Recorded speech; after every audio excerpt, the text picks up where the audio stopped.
Okay, so part of conscious discipline is that we start with a brain smart start. We're going to talk about what the brain model says and what the research behind our brains say.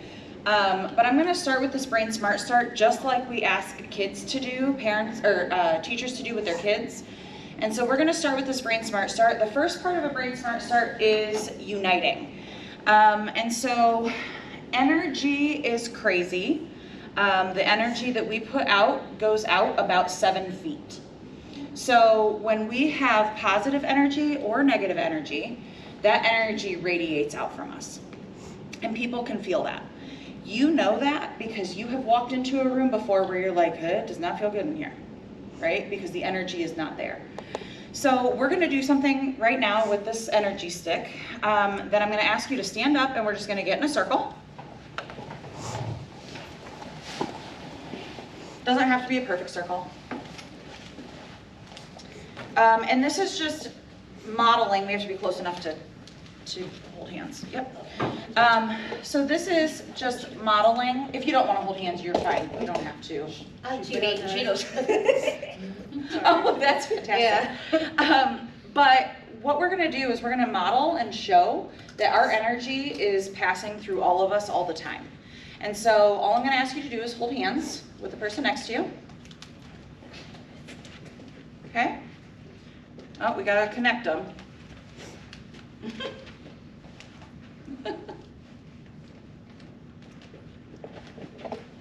You gotta have hand. Yep, it's gotta go through there. So if our energy is going around with, put your 2 middle fingers touching in the middle. When you breathe in, they should come apart. When you breathe out, they should come back together.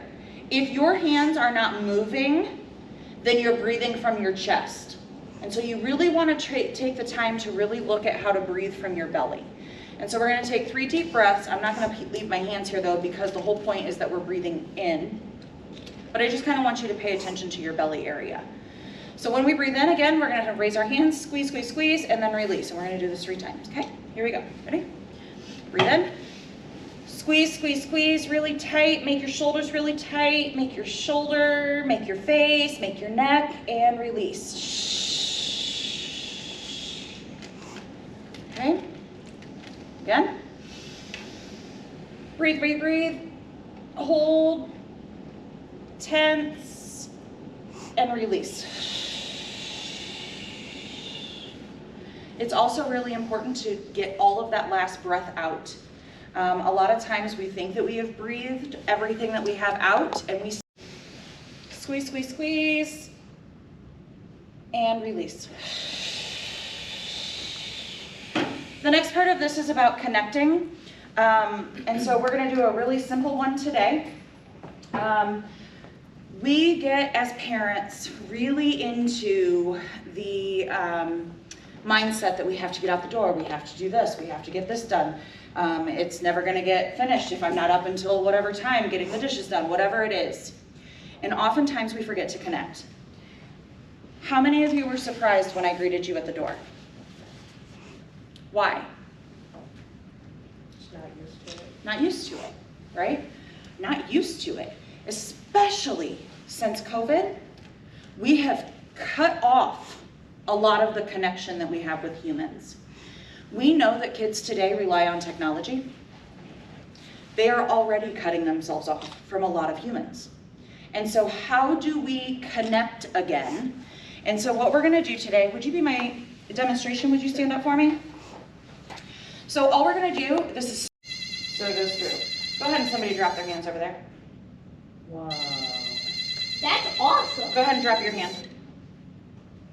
Go ahead, put it back. That's really cool. I want that. It's kind of cool, isn't it? Come on in. Welcome. But this is called an energy stick, and it really is proof that our energy is constantly being passed from one to the other. And so this is just kind of a way for you to see that your energy really does matter, especially when we're dealing with kids. Okay, go ahead and have a seat. I'm a kid. The next part of a Brain Smart Start is to disengage stress. And disengaging stress is all about breathing. This particular breathing technique is really, really good for kids that struggle with any kind of anxiety. It's also really good for kids that struggle with anything that is emotional outbursts or physical things. If you have anyone with aggression, this breathing technique is really, really good for that. And so what you're gonna do is you're gonna put your hands down to your sides, and then when I say breathe in, you're going to raise your hands and you're gonna keep them out in front of you. When you get to the top, you're gonna squeeze as hard as you can. You wanna try and tense your hands, tense your arms, tense your shoulders, tense your face. When I say release, you're going to make the teacher sound, is what we call it, the shh, like water is coming out. That's why we call it drain breathing. And so what is really important to remember is that oftentimes when we are stressed, we will tell each other, we'll tell ourselves that we need to take a deep breath. The problem is one deep breath does not actually physiologically change your brain state. It takes 3 deep breaths to make any kind of an impact on what is going on in your brain. And so we really have to stress taking those 3 deep breaths. The other thing is we oftentimes breathe wrong. If you are breathing from your chest, you are not getting full oxygen to your system. Posed when we're dealing with kids who are in upset, then none of the other ones matter. So I want you to write down what you believe, if you were to look it up in the dictionary, what do you think the word composure means? Just go ahead and write your own definition.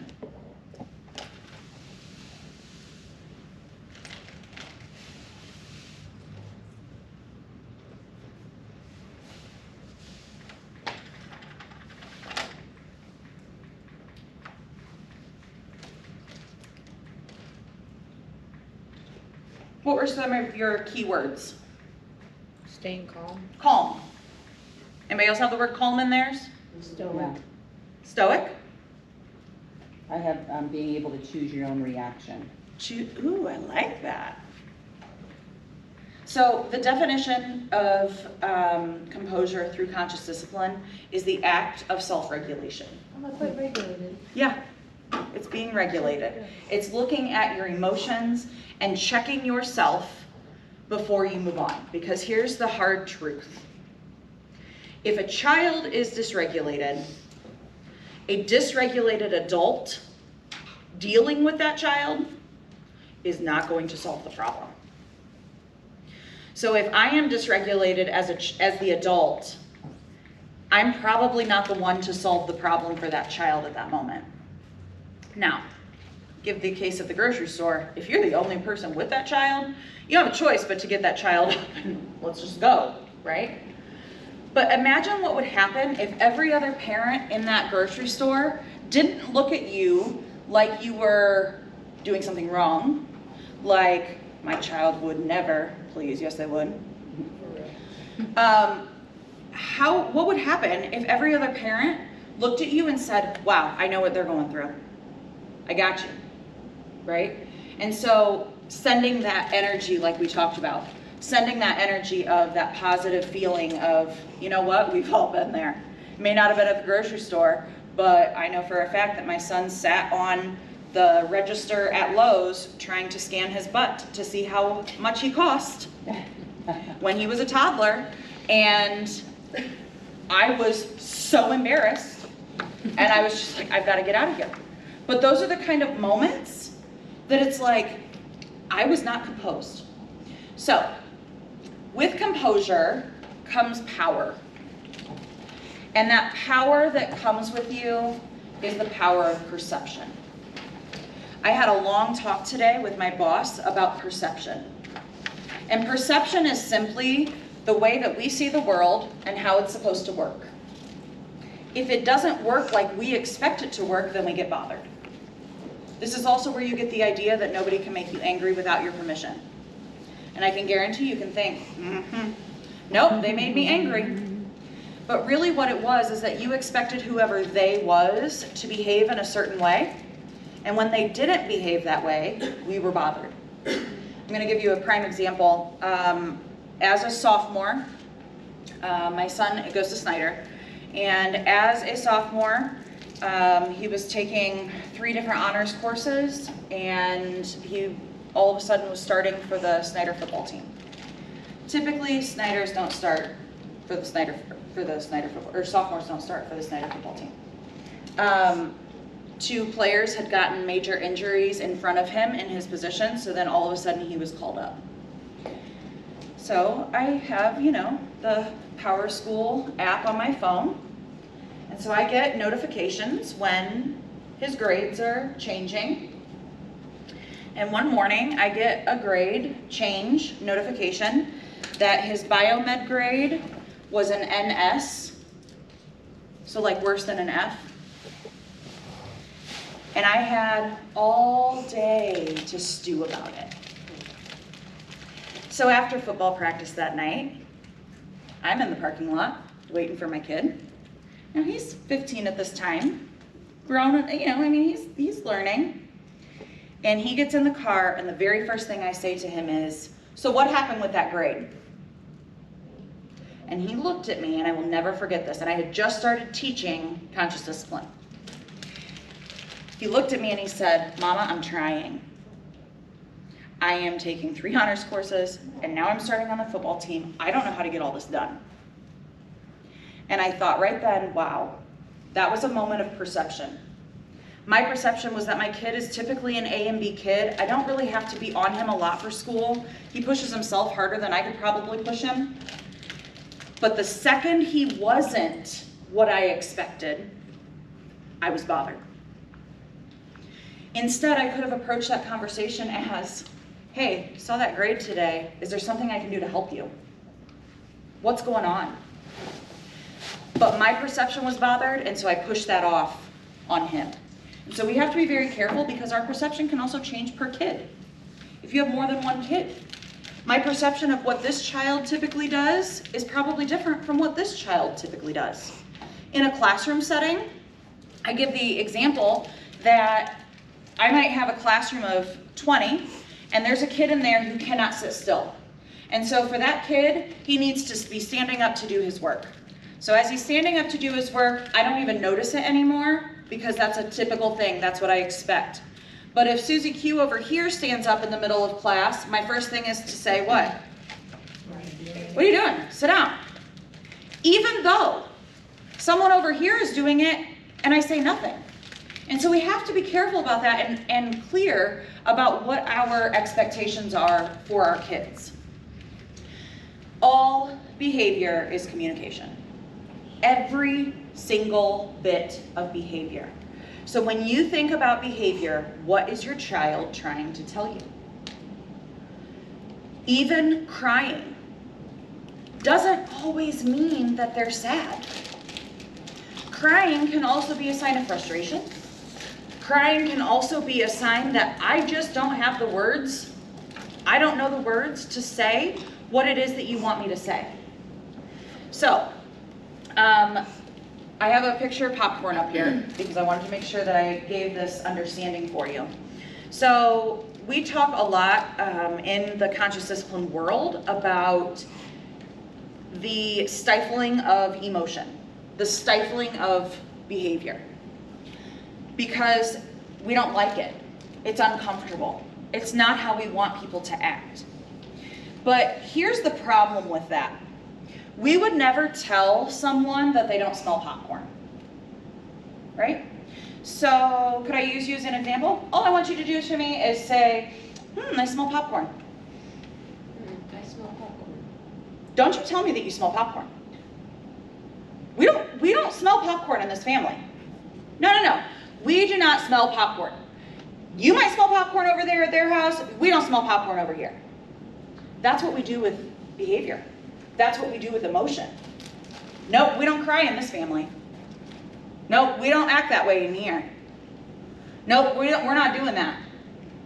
Instead of figuring out what's the motive behind that behavior. And so really, really focusing on that. So I want you to take a moment to reflect on yourself. When you are not composed, what behaviors show up for you? So you think about a child that is not composed.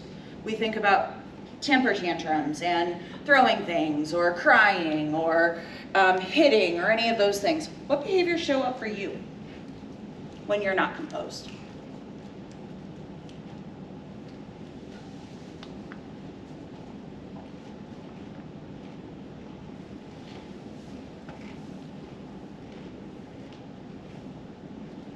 Full transparency, I am a cusser.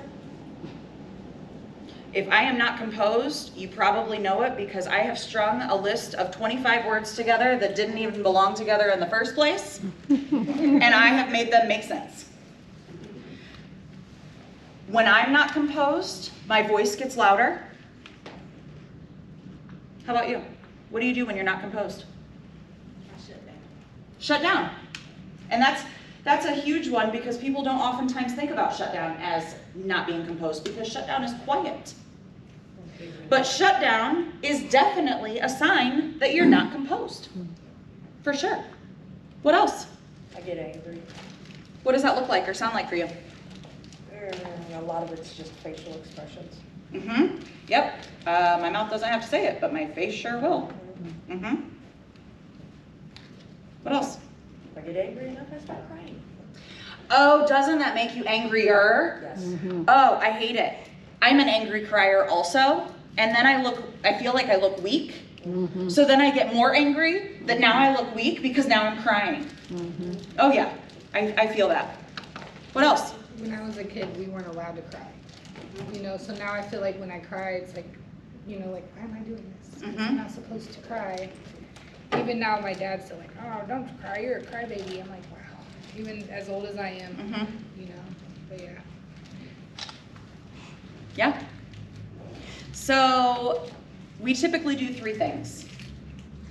Typically we blame, we magnify, or we label. So I'm going to start with blaming. A trigger for me is lying. Lying is a trigger for me. That if I know for a fact that you have lied to me, we're going to probably have an issue. So when my kid has lied to me, because all kids do it, I love when people say, oh, my kid doesn't lie to me. Whatever. Yes, they do. We fall into these three patterns. And so the blaming one is pretty simple. I can't believe you would lie to me. You're just doing that on purpose because you know it drives me crazy. Really? We don't lie on purpose, ever. We lie because we don't know what else to say. We don't want to get in trouble. It's a survival tactic. You refuse to listen to me. I've told you 3 times that I don't tolerate lying in this house.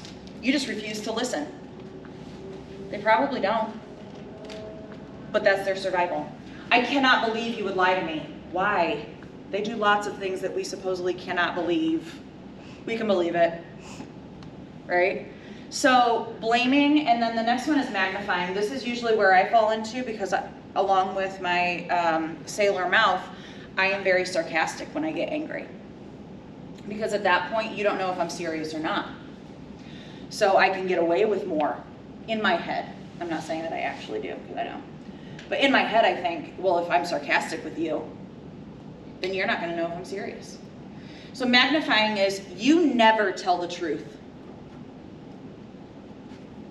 They do. We just don't pay attention to it when they do. Because it doesn't bother our perception. Don't you dare lie to me. That has come out of my mouth more times than I'd like to admit. Don't you dare lie to me. Or don't you dare go up those stairs stomping those feet. Why? What are we going to do to them? Truly, when it comes down to it, nothing. I can't stand you. I can't stand this for 1 more minute. You can. You've lived through worse. So you can live through this. But when we make those little things into those, those mountains, we are pushing our non-composure moment off on someone else. Labeling. The first one has really opened my eyes about you're just lazy. Giving that label is very dangerous. And I say that because you mentioned shutdown. A lot of times we perceive lazy as what is actually kids in shutdown mode.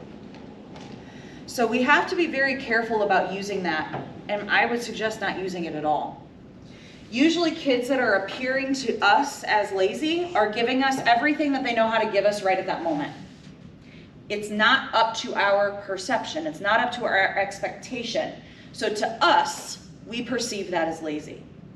You don't care about anybody but yourself. I know for a fact I've said that to my own kid. Not true. But when they are showing those very selfish type things that kids do because they do think the world revolves around them, that's what comes out. This last one I really want to touch on because this is a personal decision. This is like a personal thought. This is not conscious discipline mindset. This is my mindset.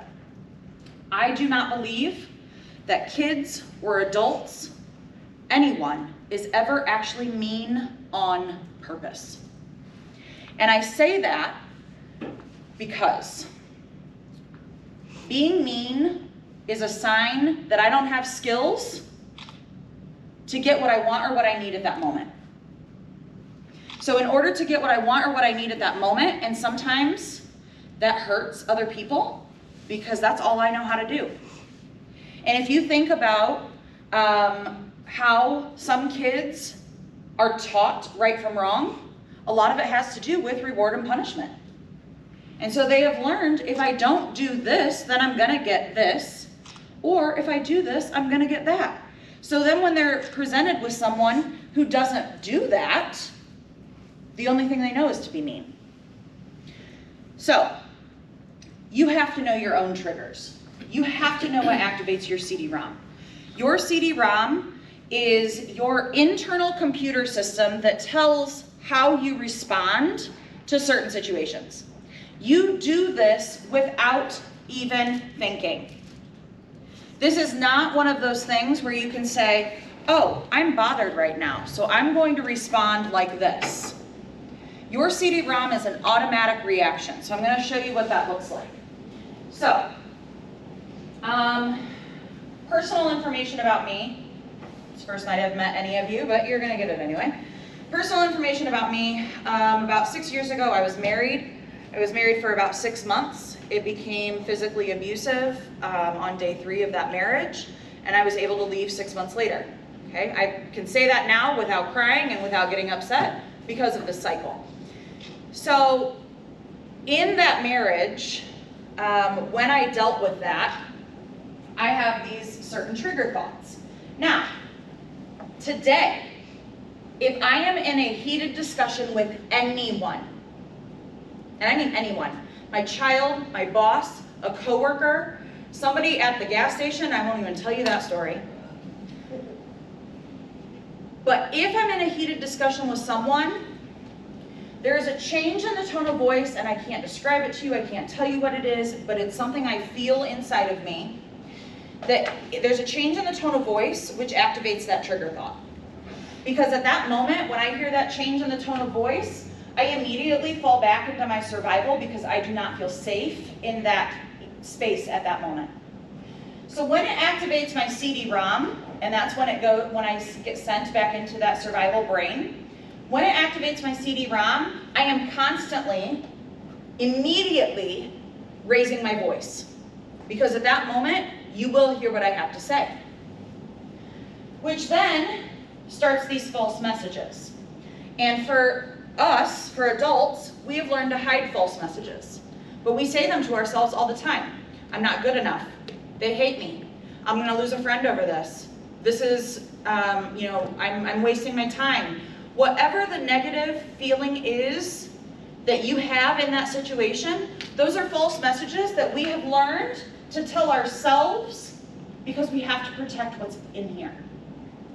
So if I tell myself those false messages, I start getting uncomfortable sensations. I'm going to ask you to look at my arm.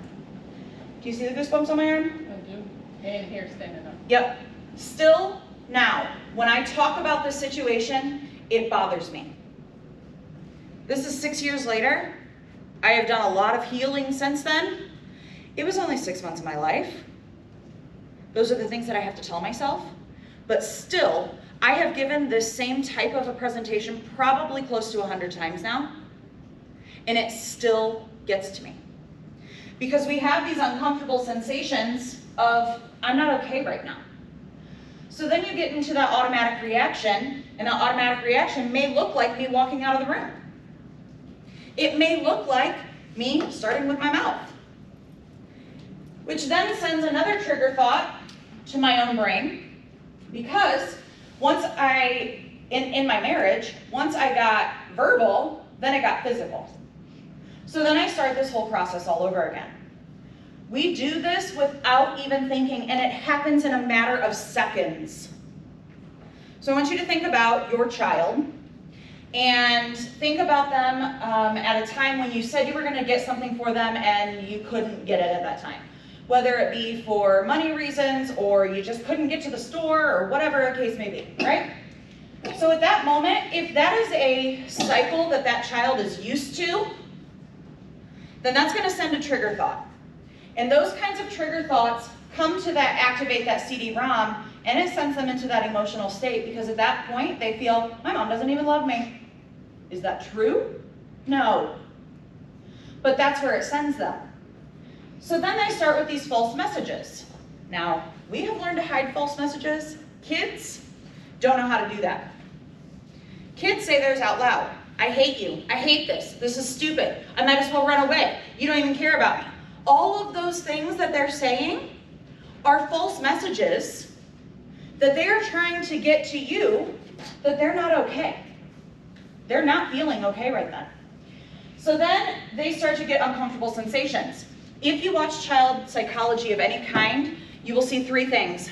Oftentimes when kids get to a point of aggression, their faces will go long, their shoulders actually rise, and oftentimes you'll see their hands in a fist. Not that that means that they're going to hit something, but it is a protection thing that I bring everything closer. And so a lot of times you'll see those, and then an automatic reaction may be that I push my brother. Brother probably had nothing to do with whatever it was that you were discussing, but that's the automatic reaction. So conscious discipline gives a different cycle. So you have that trigger thought, whatever it may be, and then you immediately go to belly breathing and calming self-talk. This is where we are telling ourselves, I'm okay, I'm safe, I can handle this. You go to the oops or the Q-tip. The oops gives permission to make mistakes. So if it was you who was making the mistake by not getting your child what they wanted, after they have done their belly breathing and their calming self-talk, they can literally look at you and say, it's okay, still love you, I know you couldn't get it this time. So for some of our kids, that would be a huge step. Q-tip is quit taking it personally. Behavior happens in front of you. You are a witness to behavior.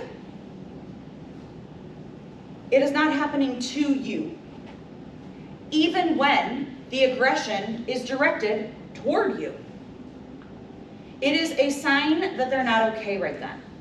So then we hope that they make a wise response, such as saying, it's okay, I know you didn't do it on purpose. And then as you teach them this cycle, they start to reduce the intensity of that trigger. Questions about either of these? Yes? Never mind. Oh, you're fine. I'm hearing a lot of like CBT and things like that, and so it's just this. I'm getting confused about just stuff. So that's why I was like, never mind. Okay. It's okay. Yeah, you're fine. You're totally fine. So things to kind of keep in mind. Internal speech, when I said that adults have learned to hide our false messages, that's because we can talk to ourselves. Kids until about age 15, and boys, it really doesn't happen until about 18, cannot internally speak to themselves on a regular basis. Now they'll tell themselves certain things for sure, but when we talk about regulation, kids cannot do that on their own. They need another person. We can learn to regulate ourselves because we can talk to ourselves and talk ourselves kind of what we would call like off that ledge, right? that, oh my gosh, my world is falling apart, everything is happening, but I'm okay, I have a roof over my head, my kids are happy, you know, and we can kind of talk ourselves off of that. Kids oftentimes can't. They don't have that internal speech yet. Number 2 is a very easy way to mentally think about when your child is on fire, meaning when your child is in upset, when they're having that temper tantrum, when they're having that moment, do you choose to bring gas or water to that fire? So when that child is in upset and we say, get up off the floor, what are you doing? That is a moment that that child has to react. And usually when we act that way, what happens with the child? It gets louder, right? Instead, we can look and say, you know what, I can tell that you're not doing really well right now. How can I help you? Different mindset. And it's hard. It's really hard. Number 3, co-regulate or co-escalate. We can do one of the two. We can either say, we're going to be here to help, or we're going to bring gas to the fire and watch everything explode. So right now, I want you to make an OK symbol with your hand. And I would like you to put it on your cheek. Interesting. Quite a few of you went right here. Why? Because that's what you did. Because they were watching what I was doing. That's what happens with our kids. That's what happens. Mirror neurons are at work all the time. Scientists that get paid lots of money that I don't get paid have located these mirror neurons in our brains, and they are what make us act and sound like the people that we're around all the time. Mirror neurons are why we say the things that our parents said, and we didn't even mean for them to come out. Mirror neurons are why, if you've ever done or said something in front of a 2-year-old that you shouldn't have done or said, and then you walk into the next room and you hear that 2-year-old do or say whatever it was that you just said, and you're like, man, I shouldn't have said that. Those are mirror neurons at work. So we have a choice on how we show up for kids and what that looks like. So I'm going to run through these. I know it's really close to time, so I want to make sure that we do this. So noticing language is really using specific words to notice what kids are doing. So we oftentimes will say things like, good job, or that wasn't nice, or you know better, or we'll just say, thank you. While all of those things are fine, we really need to move to the noticing language of the one that's on the right. So I noticed you blank, so blank, that was blank, for example. I noticed that you picked up your room so you could find everything when I needed you to find it. That was helpful. Or I noticed you got all your homework done before you even got home so that you had time to play on the TV. That was a smart choice. Being very intentional in that language because, I don't know, what's your name? Brooke. Brooke? Let's say Brooke and I know each other really well. I see her every day. Okay? And I walk by her one day and I say, hey Brooke, you look really nice today. Now she might say thank you. Might happen. But she also might be thinking, I didn't look okay yesterday. Because we do that to ourselves, right? I look exactly the same as I did yesterday, but you didn't say it then, so what's going on? It makes us second guess ourselves. But if I said, Brooke, that color of pink looks really nice on you. That's a much more specific compliment. So the next time she goes to put that sweatshirt on, she might not remember it was me that said it, but she's gonna remember that somebody said she looked nice in that sweatshirt. We do the same thing with kids. If we say to a kid after they've cleaned up their room, if we just say, thank you, that's great. But if I say, I noticed you cleaned up your room so you could find your clothes, that was helpful, that encourages that child to continue keeping their room clean. So being very intentional in that language. You have a handout for this. These are the 4 different breathing techniques that conscious discipline uses. There are thousands on YouTube, thousands. Teaching our kids to breathe in moments where they're not upset is so critical. We have to practice these things when they're not in upset. Because if you look at a kid who's screaming and crying on the floor and you say, now take a deep breath, probably not gonna happen. But if you have practiced that with them in the car on the way to school, and you say to them, you know, when we're not feeling right, when our bodies are feeling tight, when we're having a hard time, when we're not feeling like everything's going our way, it's really important to take 3 deep breaths. So then when they're in that moment of upset and you say, hey, let's take 3 deep breaths, it's already there for them. It's already there as a tool for them to use. I do want to touch on this one specifically. This is STAR breathing. STAR stands for smile, take a deep breath, and relax. The muscles in our cheeks, the muscles that are right here, if they are activated and they are moving, they are actually sending messages to our brain that release endorphins that actually actively calm our brain. We know this because if we're having a hard day and somebody said, how's it going? And we'll say to our, say to them for ourselves, yeah, just got to keep smiling. Yeah, I'm almost there. It's almost over. I'm just going to keep smiling. We say that to ourselves all the time. But when we're getting on a kid and they smile, what do we say? Wipe that smile. Wipe that smile off your face. You think this is funny? This is a joke to you? Take me seriously. But actually, that smile is actually an active way to calm yourself. So we give permission for adults to smile through hard times all the time, but when it happens with kids, we want to shut it down. How many times have you said, you think this is funny? And a kid says, I really don't, but they can't stop smiling. No different than when we go to a funeral and we know that it does not look appropriate for us to smile or giggle in a funeral, right? It's not appropriate. And I'm not doing it because I think it's funny, but it feels better to smile through that upset. So practicing this, so this breathing technique is smile, take a deep breath, and relax. If you have a kid that will not smile when they're angry, I'm one of them. I would not smile if I was angry. Even just moving their cheeks in a circle will send the same messages to their brain. So making sure that they know that. Excuse me. The DNA process is describe, name, and acknowledge. Describing what you see by modeling it for them. So I'm not saying that if a kid is throwing a temper tantrum on the floor that you get on the floor and throw a temper tantrum.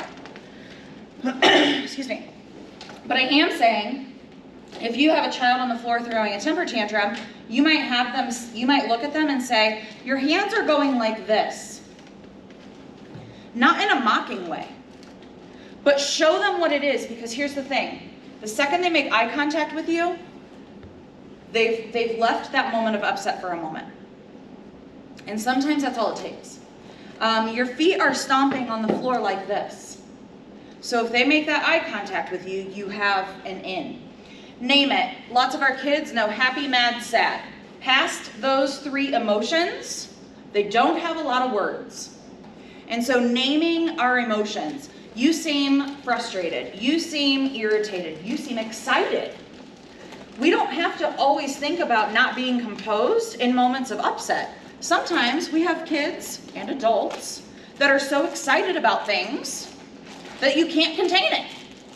And you're not composed in those moments either. And then you acknowledge it. How many of you have friends that you call when you want to complain? Things aren't going right. And then that friend starts giving you all kinds of life advice. And you're like, I didn't want the advice. I just needed to complain about it for a moment. Right? Sometimes we oversolve our kids' problems. Sometimes we overthink what it is that they need. If I just look at my son and I say, after they lost at semi-state last year, and I had a conversation with him, and it was, I see your face looking like this, because it was major upset for him. I see your face looking like this. You seem really disappointed. I know you really wanted to win that game. Didn't happen this year. Let's look at what it looks like for next year. I didn't have to sit there and solve and figure out what all he didn't do right during the game and what all he did wrong and da da da da da. He didn't need that. He just needed me to acknowledge the fact that he was having a moment of upset. And then like I mentioned earlier, the Q-tip is quit taking it personally. It's not about you. As much as sometimes it hurts to admit that, it's not about us. It's about that child and how we help that child through those moments of upset and what that looks like. What questions? I know it's like 7:03. Any questions? Thoughts? Yeah. I have high schoolers, and I was wondering how much you all do this for the high school students or the staff in high schools, or do you just primarily focus on the littles? Okay, so here's the funny thing about conscious discipline, right? It was actually designed for a pre-K program. That's where it actually started. And then what they noticed was that 5th graders have the exact same behaviors as pre-K kids, they're just bigger. And then you look at middle school and they just get bigger. Same behaviors, kicking, throwing, talking back, all the same things, right? Same thing in high school. And let's get honest, adults have the same behaviors as pre-K kids. They're just really big and they have to pay bills. We have gotten it into most of our elementary schools at this point. That's where we've started. However, we are actively working at getting this information to middle and high because it applies. And it's not just applying to little kids, it applies because it's what's humanly right of how we treat people. How do I deal with somebody in upset? And our high school kids don't know how to deal with upset. Those are the kids that missed those formative years in late middle school into high school when everything was shut down. And so now we're looking at kids who are making irrational decisions because they don't know how to get through those moments. So you're absolutely right. It's got to be. It's got to be all over the place. Yeah. Which high school? Northside. I have done. Actually, that is something that they do. Not personally, but I work with the people there that do that with the staff. Right. Yeah. Yeah. Do you do this with the staff that are like for special needs kids? Yeah, I do it a lot with them. A 'Cause lot. I know the staff at my nephew's school just act like they don't care. I won't ask what school. Grade? Third. Okay, so elementary level.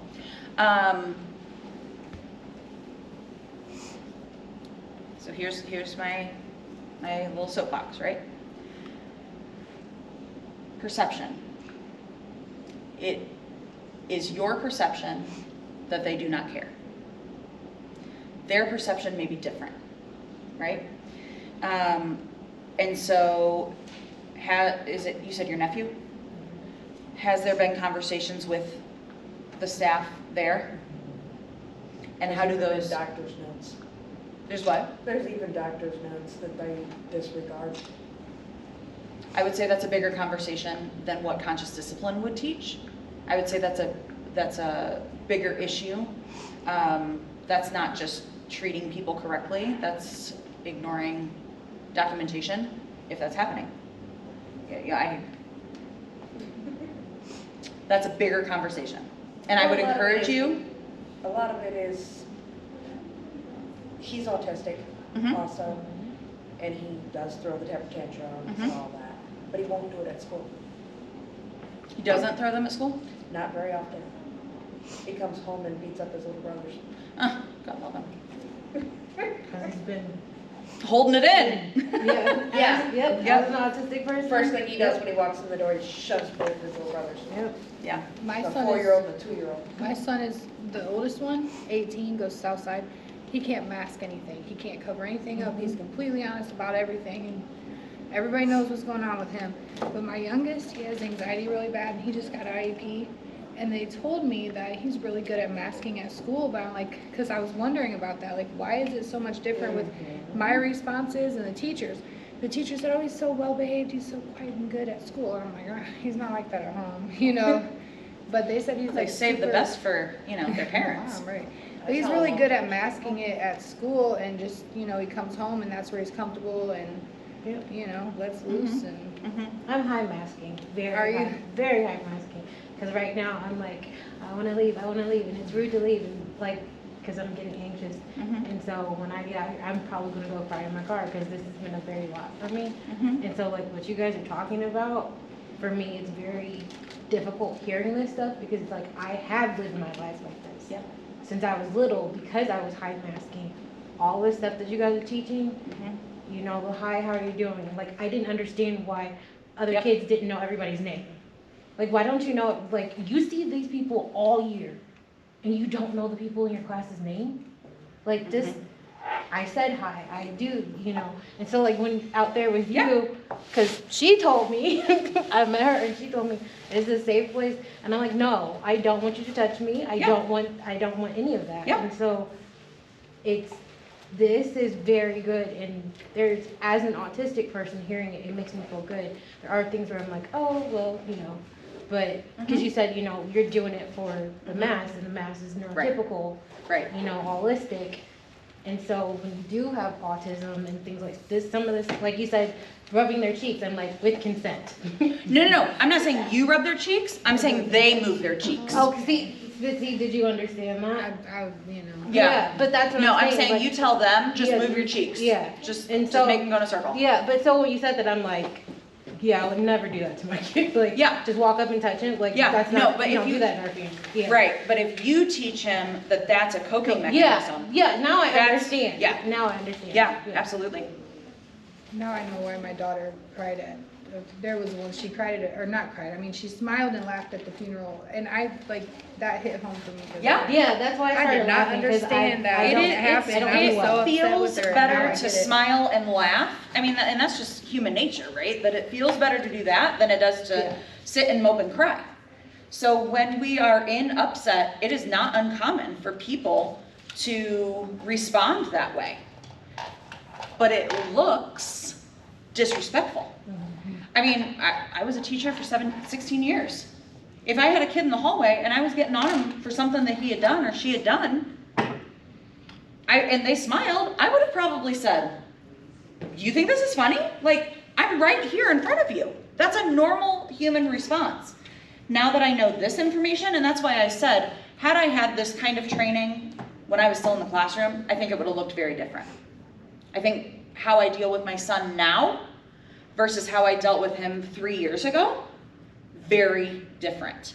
He's actually been in a few sessions that I've done just because of timing things.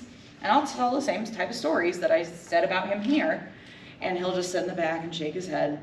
But now, if something happens and I'll say to him, like, why don't you go take 3 deep breaths in your room and then come back to me when you're ready to talk to me? He'll come back later and he'll be like, did you just use conscious discipline? I'm like, yep, sure did. Because he's seen, you know, and heard. But it's a much different way of thinking about things. Much different. And you are making a conscious effort to think about it versus Right. just reacting. Right, and that's the whole point of Yeah. conscious discipline, right? That it's not a discipline program. It's not figuring out how do I, because here's the problem. We use the words discipline and punishment as synonymous things, as things that are the same. They are not. They are not the same word. Punishment is going to your room. Punishment is being grounded. Punishment is whatever that looks like over here, because there is something that you have to inflict on that child to make sure that they know that you were mad, right? A consequence or discipline is that child feeling some type of way about how they behaved. That's where you're going to get the change in behavior. Absolutely. Can you say that last part again? So consequence and discipline have the same kind of connotation. Punishment is like on a whole different thing, but we use them together. They're not. You don't get true change in behavior, and this is all age levels. You don't get true change in behavior until they have some kind of a reason for change, right? So if they start to feel bad, so I give the example of a spelling test, for example. If I get my spelling test back on my desk and I have an F on my spelling test, thank you so much for being here, have a great evening. But if I have an F on my spelling test, if I'm not connected to that spelling test, that F means nothing to me, I do not care. But if that F on a spelling test is embarrassing to me because I normally get A's or I normally have A's, B's, and C's, whatever it looks like, and I got an F, that's embarrassing for me, I'm gonna make sure that I study because I want that to be different. So if I'm not connected to whatever it is, then my behavior is not gonna change. Same thing for punishment and consequence, right? I can punish all day long, but if those punishment, and this is why punitive things don't work. This is why our prison system looks like it does. This is where restorative justice came in. That when we send people to prison for whatever amount of time, there was very little happening on the other side of that wall for them to come back and do different, right? Most of the time, people get out of prison or jail and they turn around and do the exact same thing or worse, right? And so they were noticing the recidivism rate was just out of control. So they put that restorative justice piece in. I don't even know where I came up with that and to answer that question. But that's where it came back from. Okay. Is making sure that we are giving skills and strategies to people so that they're successful on the other side. And I don't mean that our kids are in prison, but I mean in that moment of upset, that is a box that that child is in. Mm-hmm. So we have to give them skills and strategies to get out of that box and be successful the next time that upset happens. Mm-hmm. So, anything else? You guys were fantastic. Thank you so much. Thank you. Absolutely. Absolutely.